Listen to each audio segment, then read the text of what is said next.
இத்தாலியில் பெருமளவு இளைஞர்களுக்கு வேலைவாய்ப்பு பெற்றுக்கொள்ள வாய்ப்பு ஏற்பட்டுள்ளது. இத்தாலியில் 5 லட்சம் ஐரோப்பிய ஒன்றிய நாடுகள் அல்லாத புலம்பெயர் தொழிலாளர்களை பணிக்கமர்த்துவதற்கு நடவடிக்கை எடுக்கப்பட்டுள்ளது. கடுமையான தொழிலாளர் பற்றாக்குறையால் இத்தாலி தவித்து வருகின்றது. இந்த நிலையில் 3 ஆண்டு கால அடிப்படையில் வெளிநாட்டவர்களை உள்ளிருக்க நடவடிக்கை எடுத்துள்ளது.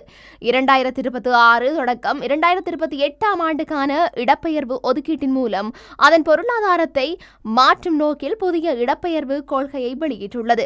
ஒழுங்கற்ற இடப்பெயர்வை தடுக்கும் அதேவேளையில் தொழிலாளர் சந்தை தேவைக்கு ஏற்ப இடம்பெயர்வு ஓட்டங்களை சீரமைக்க திட்டமிட்டுள்ளது. இந்த கொள்கை விரிவடைந்து வரும் பணியாளர்களை நம்பியுள்ள துறைகளுக்கு ஒரு முக்கியமான முதலீட்டு வாய்ப்பை வழங்குகின்றது என்று வெளிநாட்டு அறிக்கைகள் தெரிவித்தன.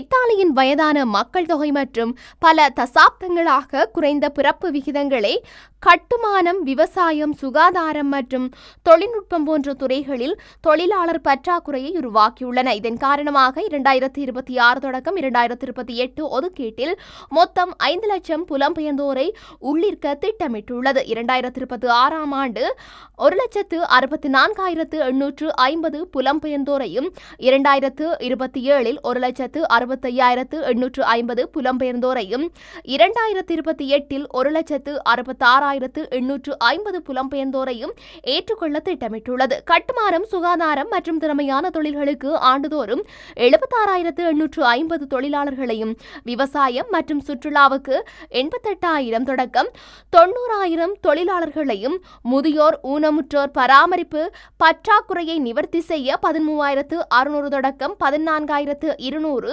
வீட்டு உதவியாளர்கள் மற்றும் பராமரிப்பாளர்களையும் எதிர்பார்ப்பதாக தெரிவிக்கப்படுகின்றது.